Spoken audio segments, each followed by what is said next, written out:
What's up, everybody? Hope you're having a wonderful day. I am having a blast with this account. We're back on day 4 of the Telerian only free-to-play challenge. Just a little update for y'all. Getting through this game with Deacon is so much fun. This champ is busted. I can't remember who I used on my Mystery Shard challenge account, because I remember I didn't get Apothecary until like day 13. So I can't remember who I used along with Kale. But anyways, we got our Deacon to 5-star. We're just throwing him in with Athel in campaign farming while we farm more food. We're going to get our Reliquary Tender to 4-star next. And then we're probably going straight for Jamarsa 6-star. Reason being, she's an insane support champion. AoE revive. I just want her to be as tanky as possible. Put her in an Immortal set, a Relentless set when I get one. And she's going to be able to drag the rest of the team, drag their corpses across the finish line to push some very difficult content. So that's what my plan. You can leave supports at 50, but if you're trying to go through and push really hard stuff that's above your level and above your gear, they're just going to die, and then you don't have a revive. So my strategy has been always to go for the reviver to 6-star first and build them super tanky and fast, high resist, and then they're basically unkillable and they can just drag everybody else through. We pulled a Bogwalker from Mystery Shards, man. If you watch the Mystery Shard account, you'll know I used this guy for a solid few months in my clan boss and my dungeons because of his A1 decrease attack. It's a big decrease attack when ascended, 70% chance, which if you give him Sniper and Master Hexer, plus maybe a couple of revenge accessories, it's almost always up in clan boss unless you have bad RNG or weak affinity. But obviously I can't use him on this account because we're Telerian only. So yeah, he's going to be turned into food. Although I do have a question that came up for me because we've unlocked advanced quests now, and I can do most of them except for 2. And that's the Faction Wars ones. Once Sacred Order Crypt closes after the week, the only time I'll ever be able to do those quests is when High Elf, Bannerlord, Barbarian, or Sacred Order is open. So, like, that's going to be a lot. It's going to be a lot of days where I miss out on that quest and I miss out on the energy refill. So I'm kind of wondering to myself if I should allow myself to level 1 champion for each faction just to farm level 1 and only level 1. Just by himself, farm level 1 every day for the quest. Never used him in any other content, and they would never go above level 30. It would just be like some kind of uncommon or rare or something. I'm wondering if I should allow myself to do that just to get the energy and progress faster, or if I should just say screw it and just stay 100% strict to the rule, never use any of these other champions. So I'd be interested to hear your feedback, what you think I should do with that. I could go either way, honestly, but I know it's going to feel bad when I get those missions every day. Use 12 crypt keys in Faction Wars, and I don't have any crypts open that I can do. There is a defeat Faction Wars boss. I'm okay missing the energy on those days. For other factions, I don't mind that. Getting 1 champion in each faction strong enough to solo the boss would be a very large detour from the concept of the account. But I feel like it's not too big of a deal to just have 1 really low-level champion farming stage 1 of the crypt every day. But let me know what you think. So we finished in Silver 4 yesterday. We got 35 gems and a couple trash pieces of gear from the reward. And we're just going through and finding as many easy fights as we can. Still running the same team. I've got these 2. And on defense, we're actually winning quite a lot. So that's where a lot of our points are coming from. People are fighting our defense and losing. This is what I got on defense now. It's the same as I use on offense. I just took out the 2 squishies because I was fighting a Kale team. And I didn't want Kale to get his turn meter fill from killing the squishies. Level 35, so we have Tag Team Arena now. I've just set up a couple of weak teams here on offense. Going after one-person defenses. And in Bronze 1, there's so many players here that it's very rare that people will attack you, even if you have one-person defenses. There's just like 90% of the player base is in Bronze 1. So I had to use a bunch of keys just to lose on purpose, which really sucks. So as soon as possible, I want to get up to Bronze 3, and hopefully there's less players, so you'll get hit more often. That's what I'm hoping anyways. We'll see if this works. We're going to lose the 3rd fight, but we might be able to take down 2.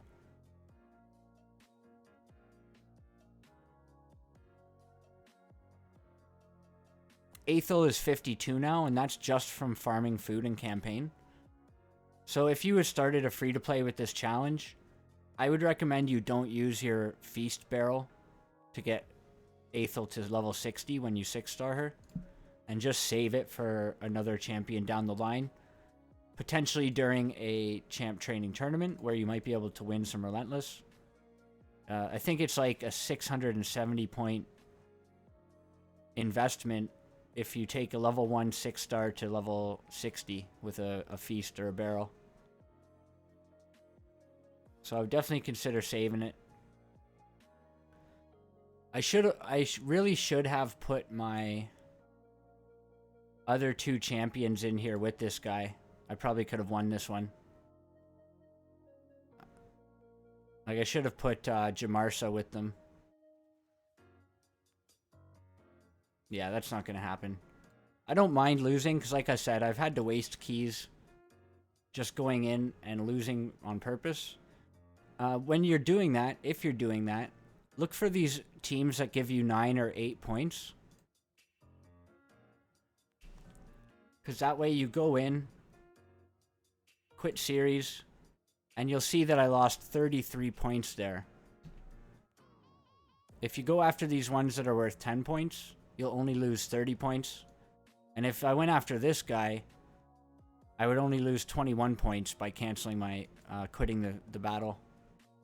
So definitely worth it to do that. See, like, I'll just do this, and I should be able to win that 2nd fight now.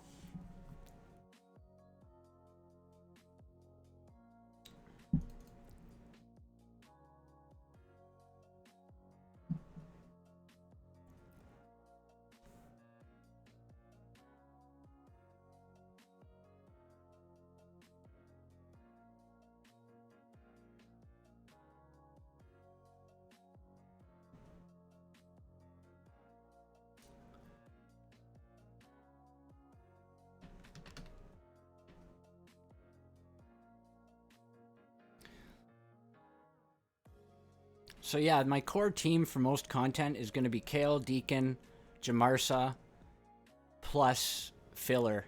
So like, I'll have Rhonda, I'll have Reliquary Tender, I'll have Chancellor Yasmin if I need a strip.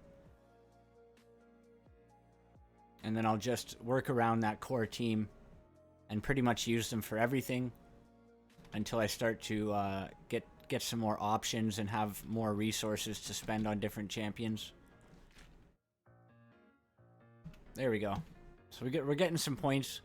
For the gold bars, my priority is Energy, Ancient Shard, and then Rare Skill Tome in that order. If you're a regular free-to-play, your priority is Drexstar Fragments. And you could go for Broadmaw. If you want to get Broadmaw, you're going to want to get these guys early as well. But generally, you're just going for Drex. If you get Jamarsa, you don't really need Broadmaw, I think.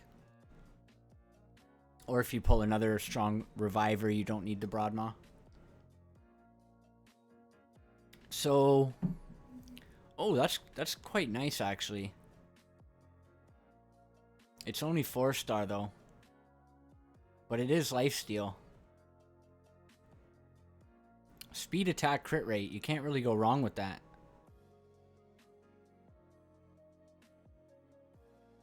I actually think this is worth buying. I'm gonna need multiple champions in lifesteal, right? 171k. Yeah, I'm getting it. Let's see how it rolls.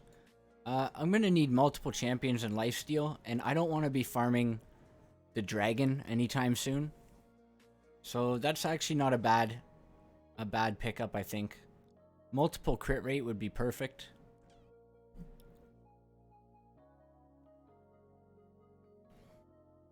Beauty. Yeah, that's a nice pull. It's not worth replacing this weapon with anytime soon because this is maxed out. Plus we get the lifesteal weapon soon. So once I get this lifesteal sword and this shield, I'll probably take off one of these two pieces and then replace the boots with maybe these speed boots, which I farmed from campaign, and then put the 5-star lifesteal weapon on them. But not in a big rush. I did get this from the daily logins, leveled it up. Couple hit points attack, perfect. We have CVC starting in like 12 hours, but we haven't got a notification for it. So I'm not sure if we're actually going to get access to CVC this time around, which would be a big sad, losing out on all those resources. But it would be the same boat for everyone who started the challenge, so it's not too big of a deal. None of us are going to get it. In terms of the clan boss, we've been steadily improving. I did easy to get as many to 1 key easy and to try to get as much damage as possible. It's weak, strong affinity though, so we didn't do that well. And then normal we're 1 keying as well. So between those 2 keys, in half an hour I get my next key. I can do another key on here to get the top chest, and that should finish the 8 million damage advanced quest. A couple of things to watch out for with these advanced quests is crafting a resilience or perception artifact. I farmed all my faction wars keys and didn't get any of these small materials, so I actually had to craft one of these. The piece didn't turn out very good, but in the future I'm going to be saving some of the small materials just to make sure I don't get stuck like that again. And we've been working on challenges and stuff.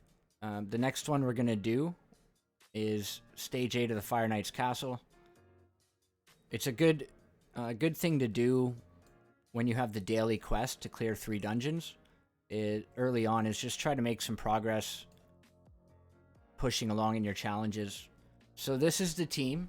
We've got Deacon for speed aura, turn meter boost, decreased defense, leech. Athel, of course, triple hit A1. Templar, he's actually quite nice for this. Once he's booked out, he'll have a 50% chance to decrease speed. And 3 turn cooldown, 4 hit, which is great for Fire Knight. He also retaliates when he gets any debuffs placed on him. And the Fire Knight likes to place decreased speed, so it gets 1 counterattack off. Jamarsa is not necessarily the greatest for this, but she's all I have. She's just going to be in the team because she's built. Reliquary Tender gives us the cleanse on the decreased speed, a revive, and a small decreased attack. These 3 are going to get replaced eventually, but for now, at these low levels, it should be enough.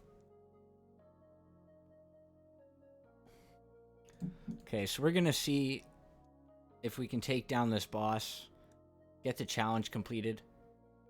I don't plan on farming any Fire Knight, probably for the first like month and a half of the account.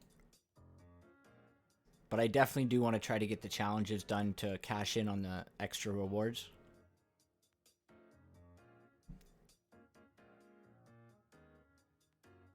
And don't forget, once you get awakenings on your champions, put them in Phantom Touch, and it counts as an extra hit on the Fire Knight's shield.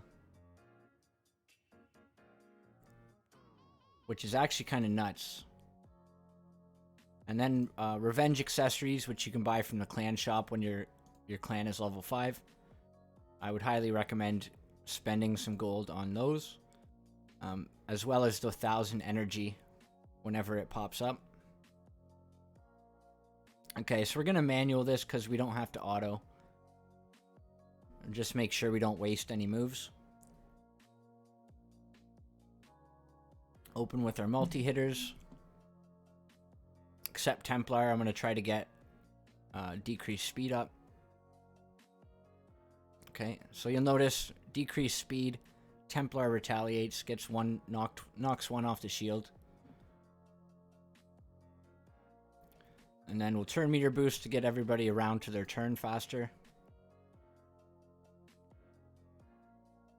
Cleanse. And now we start trying to do some damage.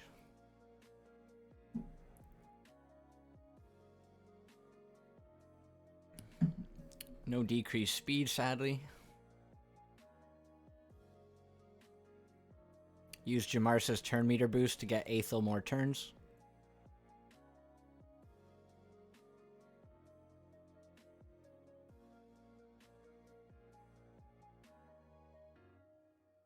Now, this is the perfect time to use the 4-hitter on Templar.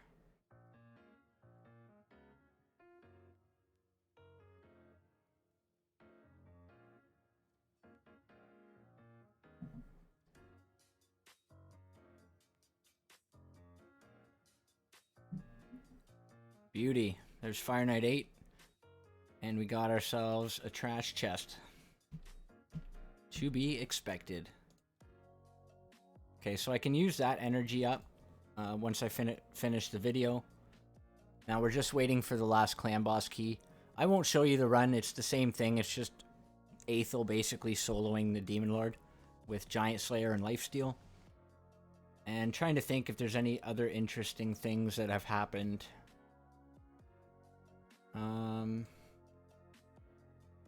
Nope, not really. I think that's about it for the update. We did get to stage 11 in Faction Wars. Once Deacon is leveled up a bit, I'm hoping to get to 12 and 13 eventually. But it might require some accessories on Athel. I think I might need a crit damage amulet and like an attack. Or even this hit points banner that we have. If this rolls multiple speed, this might be perfect for her. Just to make her a bit tankier and faster. But if we give her speed... Actually, yeah, if we give her speed, then we need even more speed on Deacon. Because he's already too slow once Athel gets going with her mastery. Once she gets 3 kills, she ends up being faster than Deacon and going ahead of him in turn order. But anywho, that is the update for the day. If you're enjoying the channel, make sure to subscribe. Help support and spread the growth. And I'll catch you in the next one. Peace.